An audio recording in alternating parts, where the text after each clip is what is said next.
Hey, what is up, intelligent people? I'm Mr. Sicko. Today, in this video, we're going to be talking about a screener or how to use Finviz to find stocks before they explode. In this case, we're going to be using kind of a 8 to 9 filter. So if you're interested in that, let's get straight into it.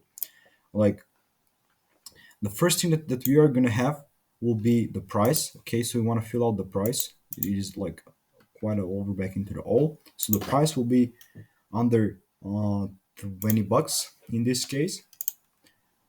After that, we are going to be filling up the float, and the float will be, like in this case, under 50 million. Okay, we don't want that big of a float. Also, like not that like small of a float. And for the people who do not know like what float is, let me just put it all like under 20M. So for the people who do not know what float is, the float or the terms float refers to the regular shares a company has issued to the public that are available for investors to trade. As easy as that. The shares that are out there for the investors to trade, they can move back and forth. You feel me? Will be under like 20M, just like that.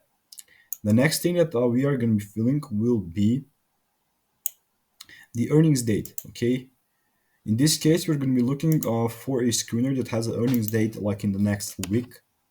Like you could be like, why next week? Like, what does the earnings date have to do with all of this stuff? So let me just kind of find the earnings date. Um, but we have a hard time finding that.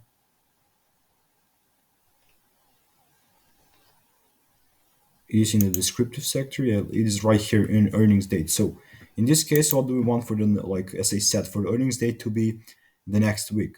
So next week we have it right here. So after the next week, a lot like I mean for the earnings date for the stocks that we're going to be looking at that have like earnings date next week are stocks that have like quite a lot of eyes on them. Like what they mean by that, a lot of people are like kind of looking into them if they have an earnings data like in the next week, and there's like a lot of more volume like onto these stocks, and also there's a lot more, how do I say it, a lot more pressure onto them.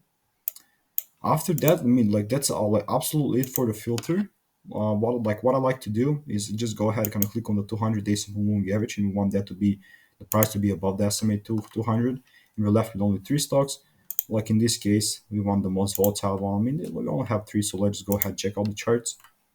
This is the ad. So you can go ahead, kind of try this filter for yourself, screenshot this, and like that's about it. And also like just stocks only. Okay, so that's about it. Peace out. Have a great day for the rest of your day, and bye. And screenshot this if you want.